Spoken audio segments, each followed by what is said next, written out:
Tener, por ejemplo, 20 trabajos a lo largo de una vida, o que cada una de las decisiones cruciales en nuestra vida no sea tan importante porque tenemos muchos años por delante para tomar una decisión crucial.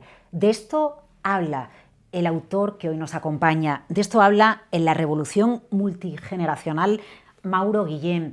Habla de un cambio capital, afecta a la demografía, afecta a la sociología, afecta a la economía. El hecho de que vivamos más años, con más calidad de vida, nos va a permitir estar trabajando durante mucho más tiempo, que se crucen o que convivan durante más tiempo diferentes generaciones y que lo hagan además con la inteligencia artificial generativa que todavía está en pañales y todavía está dando sus primeros pasos. Un cambio capital al que nos enfrentamos, sobre el que versa este libro, La revolución multigeneracional. Mauro Guillén, gracias por atender a Capital Radio. ¿Qué tal? Muchas gracias por invitarme. Todo este cambio en el que ya estamos, este cambio capital, ¿son bad news o good news? Yo creo que son en general buenas noticias. Yo creo que tenemos que romper con este modelo tradicional en el cual, según nuestra edad, hacíamos ciertas cosas, ¿no? Porque ya no es lo suficientemente flexible como para que podamos absorber el cambio tecnológico. Y yo creo que además va a dar oportunidades, por ejemplo, a las mujeres, ¿no? Que normalmente pues, han tenido más dificultad a la hora de adaptarse, a la hora de, por ejemplo, poder tener una carrera profesional y también ser madres, etcétera, ¿no? Es decir, que yo creo que hay una oportunidad aquí, en este cambio que estos cambios que estamos viendo en el mercado de trabajo, en la economía en general, para introducir grados de flexibilidad y para dar más oportunidades a gente que antes no las tenía. Usted en el libro aborda las etapas de la vida que nos enseñan desde que somos pequeños y utiliza un término, la verdad es que nunca me había parado a pensarlo, pero resulta un poco frío, pero es muy apropiado para describir cómo vivimos la etapa de la infancia, ¿no? De la formación, del trabajo y cómo envejecemos. Es la cosificación de las etapas de la vida, porque efectivamente nos han enseñado a que tenemos que vivir conforme a esas etapas. Efectivamente, es decir, que hay un momento en la vida, una etapa en la vida en la cual se supone que lo aprendemos todo, lo que vamos a necesitar por el resto de la vida. Hay otra etapa en la vida en la cual lo que hacemos es trabajar, ¿no? Sí. Pero ya no aprendemos, ¿no? Y date cuenta que la inmensa mayoría de la gente no le gusta su puesto de trabajo, lo odia, pero claro, ¿qué les decimos? Tú sigue trabajando, que al final vas a tener tu gran recompensa, sí, que es la jubilación. Sí. Es un modelo que no tiene ningún sentido, es contra natura. El ser humano lo que quiere es ser un aprendiz durante toda la vida. La formación permanente o continuada es muy importante, ¿no? Siempre queremos reinventarnos, siempre queremos aprender nuevas cosas. Pero el modelo que tenemos en estos momentos está creado precisamente para lo contrario. Por eso usted utiliza el término perennials, que sería una generación... Los perennes. Los perennes, ¿no? No son ni la generación X, ni los millennials, ni la generación Z. ¿Qué son los perennials? Sí, una persona que es una persona que se suscribe a esta mentalidad perenne, ¿no? Es una persona que no piensa, ni toma decisiones, ni actúa en función de su edad. Es decir, que rompe con el molde. Tiene 40 años y decide volver a la universidad o decide cambiar de carrera. Eso es un perenne. Es una persona que cumple 50 o 60 años y que no piensa en prejubilarse, sino que piensa en cuál es el siguiente reto que va a tener en su vida, puesto que ahora vivimos por término medio, como sabes muy bien, hasta los 85, 86, 87 años. Eso es un perenne. Es una persona que se reinventa continuamente, pero claro, es muy difícil hacerlo eso en plan quijotesco, una persona a la vez, ¿no? Es mucho más importante que cambiemos el sistema, porque el sistema es justo lo contrario. Lo que pasa es que el sistema se va a topar o se va a encontrar con un muro que en muchas ocasiones es la propia política, porque los mensajes en la propia política están enfocados o a los mayores, por ejemplo, con los sistemas de pensiones, o a los jóvenes, por ejemplo, con el acceso a la vivienda. Quieren los políticos que cambiemos nuestra manera de enfrentar la vida y que seamos perennials. Efectivamente, porque es mucho más fácil, no solamente para los políticos, también para las empresas. En principio es mucho más fácil clasificar a la gente según su edad y luego a cada uno darles una cosa distinta. También lo hacemos nosotros en las universidades, que somos los peores, ¿no? En este sentido. Es decir, que también hacemos exactamente eso. Segregamos a la gente por grupo de edad y luego les damos distintas cosas que hacer a cada uno. Pero date cuenta de que el cambio tecnológico y el aumento en la esperanza de vida socavan completamente ese modelo, lo hacen inviable, ¿no? Tenemos que cambiar de modelo porque ya las cosas cambian tan rápidamente y vivimos tantos años que esa manera ordenada de vivir nuestra vida según nuestra edad haciendo una cosa distinta según nuestra etapa, está completamente obsoleto. Claro, lo que me gusta es que ninguna decisión en nuestra vida vaya a ser realmente tan drástica, porque tenemos margen de maniobra, tenemos tiempo para Tenemos cambiar. tiempo y sobre todo tenemos tiempo cada vez más para poder ajustarnos. Pero para eso tenemos que darle a la gente oportunidades para que puedan reinventarse, evidentemente. Fíjate que tenemos un problema político muy importante, que es el auge de los populismos, ¿no? Sí. En Estados Unidos, en Europa, etcétera. ¿De qué se nutren los populismos? Los populismos se nutren de gente que está frustrada, que llega a los 40 años, llega a los 50 años y ya no tiene oportunidades, porque no les damos oportunidades para que se reinventen. El problema del populismo es algo que hemos creado nosotros mismos, con este modelo tan rígido, ¿no? Que yo llamo el modelo secuencial de la vida. Es decir, que hay un momento para aprender, un momento para trabajar. Sí, pero ¿qué pasa si de repente el cambio tecnológico ha hecho que los conocimientos que yo adquirí cuando era joven ahora sean obsoletos? No tengo una oportunidad de reinventarme, de volver otra vez a aprender. Esa gente se siente tan frustrada que entonces vota por los populismos. Bueno, y de hecho sucede ya con la inteligencia artificial generativa, ha pasado en otros momentos de la historia, ¿no? Con las nuevas tecnologías hay mucho rechazo a priori sobre las nuevas tecnologías y su capacidad, porque se dice, me va a quitar el puesto de trabajo. De lo que se trata es de que podamos absorber las nuevas tecnologías, porque de ahí nacerán nuevos puestos de trabajo. No, por supuesto. Todo cambio tecnológico destruye ciertas ocupaciones o puestos de trabajo, pero crea otros, ¿no? Mira, todas las tecnologías han tenido efectos positivos y efectos negativos, todas, ¿no? Por eso es muy importante tener claro cuáles son nuestros valores a la hora de emplear estas nuevas tecnologías, sobre todo la inteligencia artificial. Pero tú imagínate la inteligencia artificial, los avances que nos va a permitir lograr en la medicina, por ejemplo, a la hora de los diagnósticos o a la hora de los tratamientos, ¿verdad? Sí. Los avances que nos va a suponer también la inteligencia artificial, por ejemplo, en todo lo que tiene que ver con el liberar a la gente de tareas repetitivas, de tipo cognitivo, porque antes las habíamos eliminado en términos de la robotización, ¿no? Pero ahora ya es incluso las tareas de tipo cognitivo que son más rutinarias, que son más aburridas, ¿verdad? Eso nos puede liberar, de tal manera que como seres humanos nos podamos concentrar en las tareas más creativas. Eso es todo positivo. Lo que ocurre es que la inteligencia artificial también se puede emplear para espiar a las personas, para robarles su privacidad, para también crear problemas en los procesos electorales, en las democracias, ¿no? Sí. Con los fake news, con los bulos, etc. Es decir, que toda tecnología al final se puede emplear con fines positivos, pero también para fines muy nefastos. Y eso es lo que ahí tenemos que vigilar muy bien. Ahora, intenta parar esto de la inteligencia artificial. Nadie lo va a poder parar. Bueno, y usted vinculaba la inteligencia artificial con la medicina y con los avances, y esto también se aborda en el libro. Vivimos más años, tenemos en general más calidad de vida, pero no tenemos una calidad de vida suficiente como para que el último tramo de nuestra vida tengamos plenitud de capacidades. ¿Merece la pena que vivamos muchos más años, que haya muchos centenarios en las sociedades occidentales? Bueno, en Japón hay muchos, en Europa también, cuando todavía no podemos asegurar que esos últimos años de la vida vamos a tener la salud y las capacidades que tenemos con 50. Sí. Vamos a ver, yo creo que hay un debate, ¿no?, entre los inmortalistas, los que dicen lo que tendríamos que lograr es que nadie se muera, ¿no?, que logremos la inmortalidad, y los que dicen que es más importante la calidad de vida, como tú dices. Hombre, yo creo que podemos encontrar un punto medio, intermedio entre esos dos objetivos, ¿no? Evidentemente, yo creo que es súper importante que la gente tenga calidad de vida, sobre todo pues cuando cumple esos 50 años, 60, 70, que todavía puedan ser activos, que puedan dedicarse al ocio, pero también al trabajo, ¿no?, de una manera creativa, de una manera dinámica. Yo creo que es súper importante. Pero fíjate que en estos momentos el planteamiento es distinto. El planteamiento es: tú trabaja hasta cierta edad en tu vida y luego ya jubílate, que eso es el premio, ¿no?, que vas a tener a todos tus esfuerzos antes en la vida.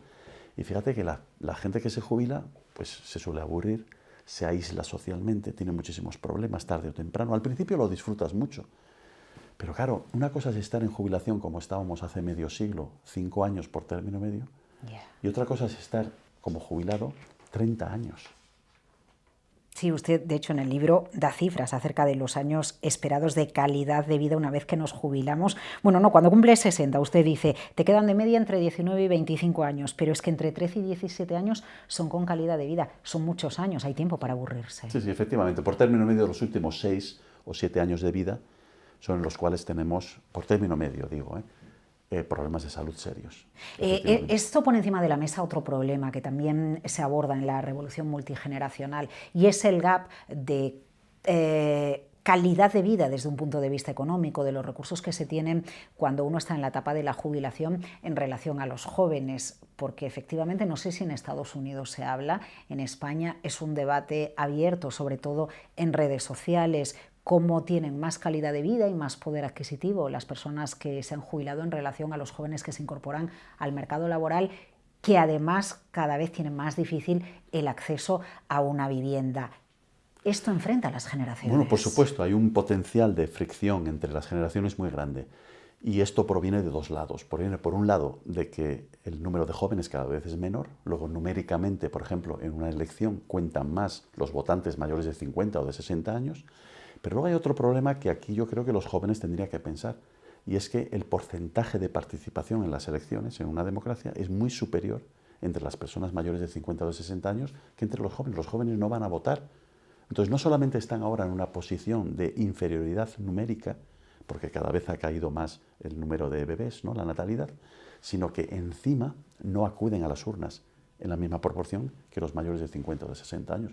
Luego, por tanto, el poder político, ¿no?, en una democracia de los mayores va en aumento. Y no debería sorprendernos que, por tanto, los políticos, los candidatos, ¿no?, en unas elecciones, lo que hacen es hacer muchas promesas a los mayores, pero no tantas a los jóvenes.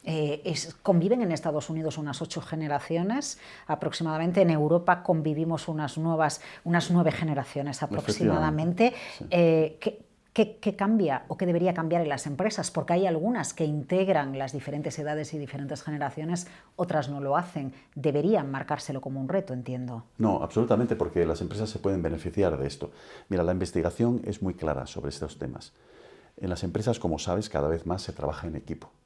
Bueno, pues la investigación demuestra que los equipos de trabajo en las empresas, que son más diversos no solamente en términos de edad, sino también en términos de género o en términos de las características étnicas de los trabajadores que están en un mismo grupo de trabajo, obtienen mejores resultados en términos de productividad y de creatividad. Luego, por tanto, las empresas, si no crean un entorno de trabajo, un entorno laboral más diverso, están perdiendo en términos de productividad y de creatividad. Productividad y creatividad, pero luego también está el consumo, porque entiendo que si vivimos más años y con más calidad de vida y nuestro pico productivo, usted dice en el libro, creo que se marca en torno a los 20 años y en torno a los 50 y pico años, a lo mejor conseguimos alargar esa etapa, ¿no?, de máxima productividad en nuestra vida laboral, también quiere decir que somos consumidores más activos, no consumidores pasivos. Pero eso le vendría muy bien a la economía, es decir, que los mayores de 50, de 60, de 70, de 80 años sigan siendo consumidores activos. El 70% del PIB en España y en toda Europa viene del consumo, ¿no? Y el consumo interno, doméstico. Cuando tira el consumo en España, la economía va mejor, ¿no? Una de las variables claves es cómo puedes estimular el consumo, porque a partir de ahí toda la actividad económica pues también se vuelve más dinámica. Yo creo que eso es muy positivo y es muy distinto de el temor que tenían muchos economistas hace 20 años de que el envejecimiento de la población iba a causar una pérdida de dinamismo en la economía, que yo todavía no termino de ver, porque vuelvo a repetir, la gente se está haciendo mayor ahora, la población se está envejeciendo, pero hay más personas ahora que hace, pongamos, 50 años, que mantienen un estilo de vida activo y que, por lo tanto, siguen contribuyendo al consumo. Viajan, van a restaurantes, ¿no?, de vacaciones. Eso es positivo para la economía. A ver, ¿qué hay entre las diferentes generaciones? Porque siempre tengo la sensación, profesor, de que los mayores vemos a los jóvenes como estos no saben, no tienen ni idea, aunque estén muy formados en la teoría. Usted lo ha dicho. Son unos vagos, ¿no?, no se esfuerzan y... Claro, los jóvenes nos ven a las personas ya de edad madura como, bueno, no se enteran de nada, se ríen de nosotros si preguntamos cómo funciona una aplicación o alguna novedad tecnológica. Esto es lo que siempre ha ocurrido, es decir, que cada generación siempre ha criticado a la generación que viene detrás por los mismos motivos, ¿no? Y esto es como una especie de ley de vida, ¿verdad? Pero yo en el libro voy un paso más adelante y digo, hay una realidad y es que tenemos distintos grupos de edades, hay personas de distintas edades, ¿no? Pero lo que no existen en la realidad son generaciones. Las generaciones solamente existen en nuestra imaginación. Las hemos inventado nosotros. Las hemos inventado. Es una invención, las generaciones. ¿Por qué digo esto? Fíjate, es muy sencillo. Desde un punto de vista estadístico es bien sencillo.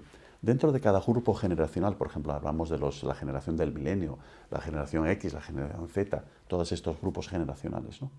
La variación que existe, por ejemplo, en patrones de consumo o en las aspiraciones que tiene la gente en la vida, aspiraciones profesionales y tal, la variación que existe dentro de cada una de esas generaciones es mucho mayor que la variación que existe entre generaciones. Bien. Cuando eso ocurre con una categoría, la categoría no vale para nada. Es decir, es algo que nos hemos inventado. La cuestión es que hay tanta heterogeneidad dentro de estos grupos generacionales que es imposible generalizar. Al final se convierten en un estereotipo, en un cliché, estas generaciones. Y decimos, la generación del milenio es que se comporta de esta manera. Pero ¿cómo puedes generalizar? Yo siempre me gusta poner el ejemplo de las mujeres. Te voy a decir el dato en Estados Unidos, que lo conozco mejor, pero en España es muy parecido. Dentro de la generación del milenio, en Estados Unidos, también en España, tienes mujeres que no han terminado el bachillerato.